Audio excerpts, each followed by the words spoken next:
के साथ मैं हूं रचना। शुरुआत कर रहे हैं सुपरफास्ट 100 की। नमस्कार, मैं हूं तान्या खन्ना। शुरुआत करते हैं पहली बड़ी खबर के साथ। प्रधानमंत्री नरेंद्र मोदी और चीन के राष्ट्रपति शी जिनपिंग के बीच हुई शिखर वार्ता में 12 समझौतों पर दस्तखत हुए।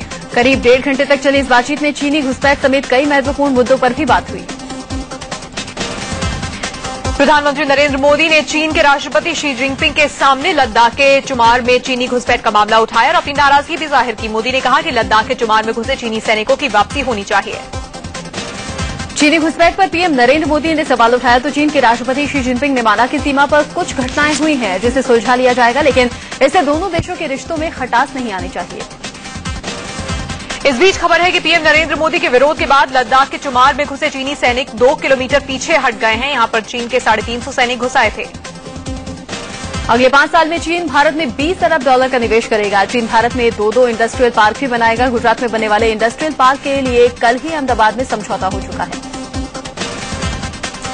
भारत और चीन के बीच कैलाश मानसरोवर के लिए नए रूट पर करार हो गया है। कैलाश मानसरोवर के लिए नाथुला से नया रास्ता खोला जाएगा, जिससे यात्रा में कम वक्त लगेगा और यात्रा आरामदेह रहेगी। ये रास्ता उत्तराखंड वाले रूट से अलग है।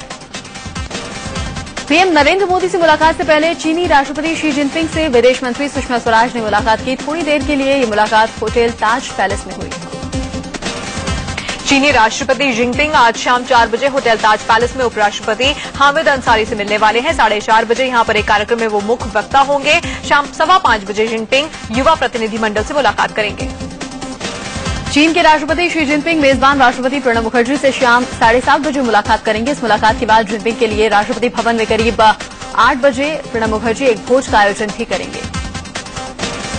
चीनी राष्ट्रपति जिनपिंग के भारत दौरे के दूसरे दिन राष्ट्रपति भवन में उनका स्वागत किया गया। राष्ट्रपति प्रणब मुखर्जी ने उनकी अगवानी की और उन्हें पीएम नरेंद्र मोदी से लेकर तमाम मंत्रियों और नेताओं से मिलवाया।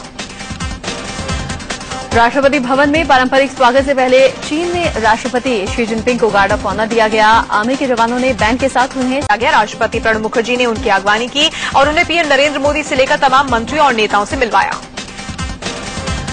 राष्ट्रपति भवन में पारंपरिक स्वागत से पहले चीन में राष्ट्रपति शी जिनपिंग को गार्ड ऑफ ऑनर दिया गया। आर्मी के जवानों ने बैंड के साथ उन्हें सलामी दी।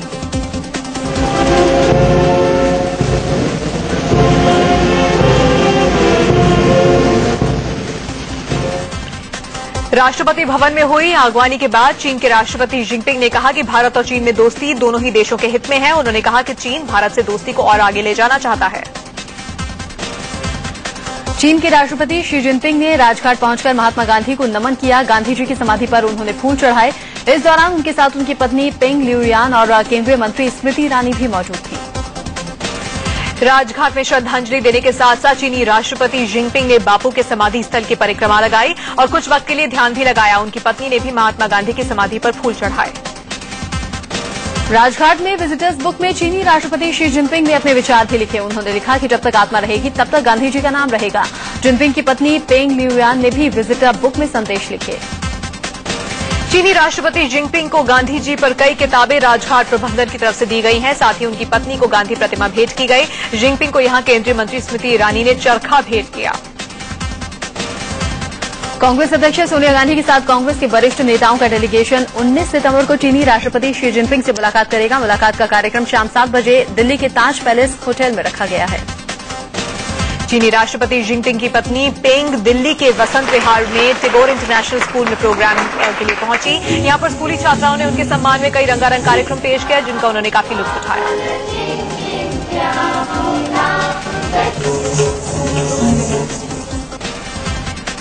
स्कूली बच्चों को नाचते गाते देख चीनी राष्ट्रपति की पत्नी खुद को रोक नहीं पाई और पेंग लियुयान ने भी गाना शुरू कर दिया। वो खुद चीन की स्टार सिंगर रही हैं।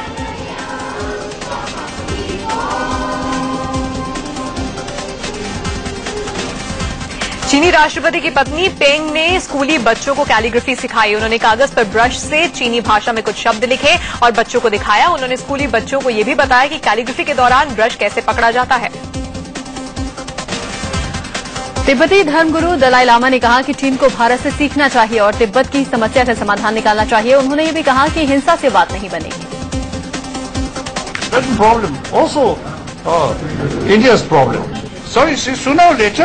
You see, you have to solve these problems, not by force, but by understanding and talk. Understanding comes through talk. Delhi में जिस हैदराबाद हाउस में भारत और चीन के बीच शिखर वार्ता हो रही थी, उसी के बाहर तिब्बती शरणार्थियों ने जमकर हंगामा भी किया और चीनी राष्ट्रपति के दौरे का विरोध किया। हैदराबाद हाउस के बाहर हो हंगामा और प्रदर्शन कर रहे तिब्बती शरणार्थियों और पुलिस के बीच में झड़प भी हो गई। कड़ी मशक्कत के बाद इन पर काबू पाया गया और पुलिस ने प्रदर्शनकारियों को हिरासत में लिया। चीन के राष्ट्रपति के दौरे के खिलाफ दिल्ली में जगह जगह पर प्रदर्शन हुए। जिनपिंग के विरोध में एक तिब्बती शरणार्थी धौलाकुआं इलाके में ऊंचे पोल पर चढ़ गया। पुलिस ने काफी मशक्कत के बाद उसे नीचे उतारा। चीन के राष्ट्रपति शी जिनपिंग के भारत दौरे का तिब्बती शरणार्थी लगातार विरोध कर रहे हैं। दिल्ली के ताज पैलेस होटल के पास तिब्बती शरणार्थियों ने जमकर प्रदर्शन किया। इसी होटल में चीनी राष्ट्रपति ठहरे हुए। चीन से तिब्बत की आजादी की मांग करते हुए तिब्बती शरणार्थियों ने चीनी राष्ट्रपति के खिलाफ जमकर नारे लगाए। प्रदर्शनकारियों पर काबू करने के लिए पुलिस को काफी मशक्कत करनी पड़ी। महाराष्ट्र में सीट बंटवारे को लेकर शिवसेना से जारी गतिरोध के बीच में बीजेपी अध्यक्ष अमित शाह का बड़ा बयान आया है। शाह ने कहा कि 2 कदम आगे आप बढ़ें, 2 कदम शिवसेना को भी बढ़ना चाहिए। मैं तो दोनों पार्टियों को अपील करना चाहता हूं कि बीजेपी ने 2 कदम आगे बढ़ा है, दूसरे लोग भी 2 कदम आगे बढ़कर युति का काम का निपटारा करें और महाराष्ट्र के अंदर परिवर्तन की शुरुआत करें। अमित शाह ने शिवसेना को 2 टूक कहा कि सम्मान को ताक पर रखकर समझौता नहीं होगा। उन्होंने शिवसेना से कहा कि वो सीटों को लेकर सम्मानजनक समाधान निकालना चाहे। सम्मान के भोग पर सम्मान के बगैर समाधान नहीं हो। और शिवसेना के मित्रों को भी कहना चाहता हूं, जल्दी इसका दोनों का सम्मान रहे, इस तरह का निपटारा ढूंढिए। सूत्रों से खबर है कि बीजेपी अध्यक्ष अमित शाह शिवसेना प्रमुख उद्धव ठाकरे से नहीं मिलेंगे। अमित शाह महाराष्ट्र दौरे पर कल से ही हैं, लेकिन पार्टी के कार्यक्रम और चुनावी रैलियों में ही वो व्यस्त हैं। बीजेपी अध्यक्ष अमित शाह ने महाराष्ट्र में विधानसभा चुनाव प्रचार का बिगुल फूंक दिया है। उन्होंने कोल्हापुर में चुनावी रैली में प्रचार किया। उन्होंने दावा किया कि महाराष्ट्र में सत्ता परिवर्तन होकर रहेगा। बीजेपी अध्यक्ष अमित शाह ने महाराष्ट्र के डिप्टी सीएम अजीत पवार पर निशाना साधा और सिंचाई घोटाले का मामला उठाया। उन्होंने कहा कि घोटाले की सही से जांच होती तो मंत्री जेल में होते। लव जिहाद का मामला उठाने वाले योगी आदित्यनाथ के खिलाफ बीजेपी के अंदर से ही आवाजें उठने लगी है। बिहार के पूर्व डिप्टी सीएम सुशील कुमार मोदी ने कहा कि योगी के बयान से उन्हें गहरी आपत्ति है। योगी आदित्यनाथ के और साक्षी महाराज के और कोई एक ठाकुर है उसके जो कुछ बयान आए हैं, उससे मैंने कहा कि मेरी उस तरह के बयान से मेरी आपत्ति है और मैं उससे सहमत नहीं हूँ। उस बयान से सारे लोग अपनी सहमति व्यक्त करें जो है। बीजेपी के वरिष्ठ नेता सुशील मोदी ने कहा कि वो लव जिहाद जैसे टर्म के इस्तेमाल में पक्ष में नहीं है। उन्होंने ये भी कहा कि योगी आदित्यनाथ, साक्षी महाराज जैसे नेता जो बोलते हैं वो बीजेपी की पार्टी लाइन नहीं है।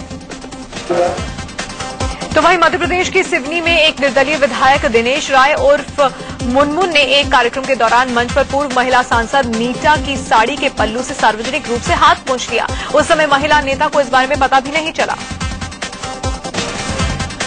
जब विधायक ने ये अजीबोगरीब हरकत की, उस वक्त गीता पटेरिया मंच पर विधायक के आगे खड़ी थी। इस हरकत पर मंच पर खड़े बाकी नेता हंसने लगे। मंच पर कृषि मंत्री गौरीशंकर बिसेन के साथ स्थानीय सांसद बोध सिंह भी मौजूद थे।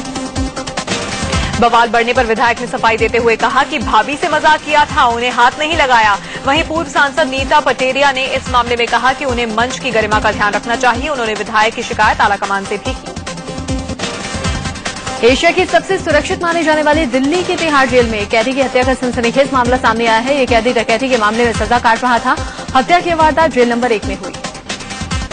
खबर के मुताबिक हत्या के मामले में तिहाड़ के जेल नंबर 1 में बंद प्रमोद नाम के कैदी ने सलमान नाम के दूसरे कैदी की धारदार हथियार से हत्या कर दी। किसी बात को लेकर दोनों के बीच झगड़ा हुआ और प्रमोद ने सलमान पर हमला बोल दिया।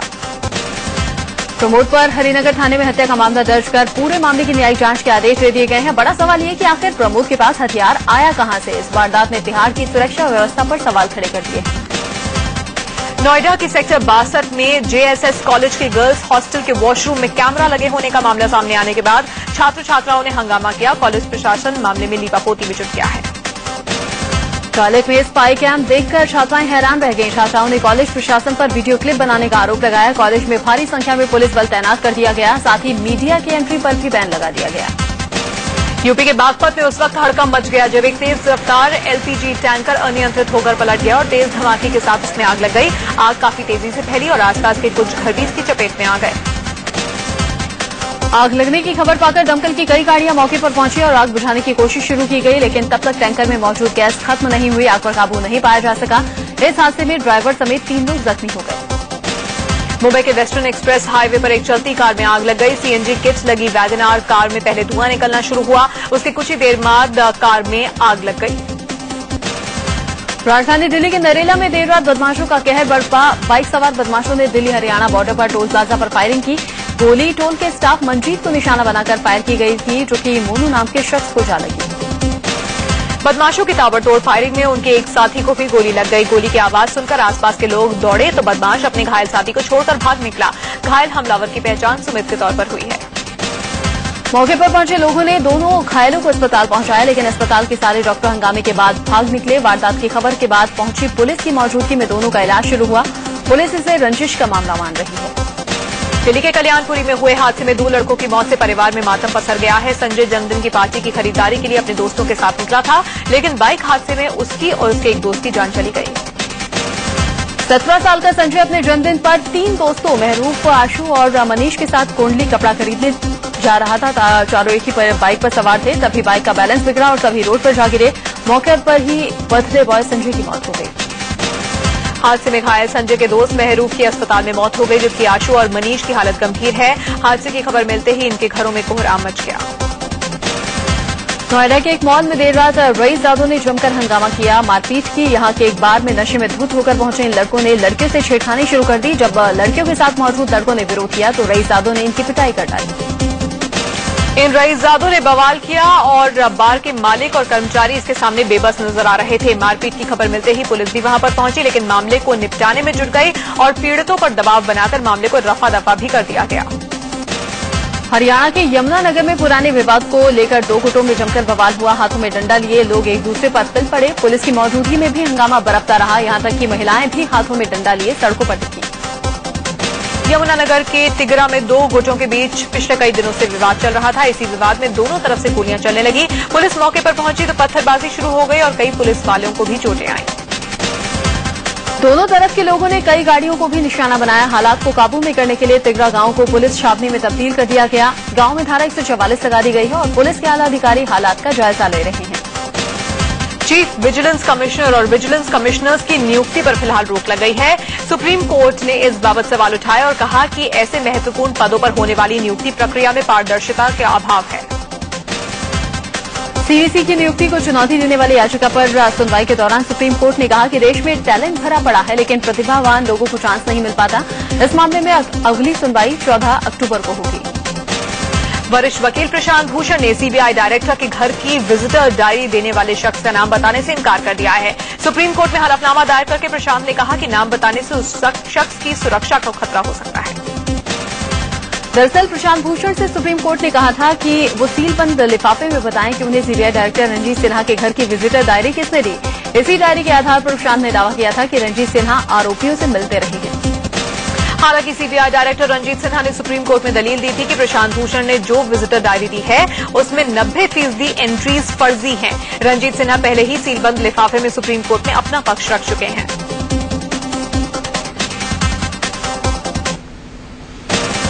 ब्रेक के बाद आगे बढ़ेंगे। सार्क देशों के गृह मंत्रियों की बैठक में हिस्सा लेने के लिए गृह मंत्री राजनाथ सिंह आज काठमांडू जा रहे हैं।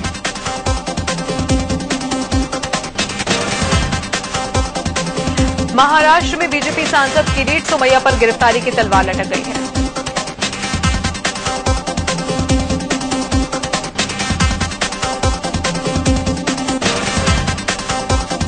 झारखंड के दुमका में सीएम हेमंत सोरेन की गाड़ी के सामने एक शख्स लेट गया। बड़ी मुश्किल से उसे हटाया गया। मेरठ में आरएलजी कार्यकर्ताओं और पुलिस के बीच जमकर झड़प हुई। एमपी के पूर्व मुख्यमंत्री कैलाश जोशी के सबसे छोटे बेटे योगेश जोशी समेत 5 लोगों के खिलाफ सीबीआई ने भ्रष्टाचार के तहत केस दर्ज किया है। बाढ़ से तबाह हुए जम्मू कश्मीर की मदद के लिए संयुक्त अरब अमीरात सामने आया है।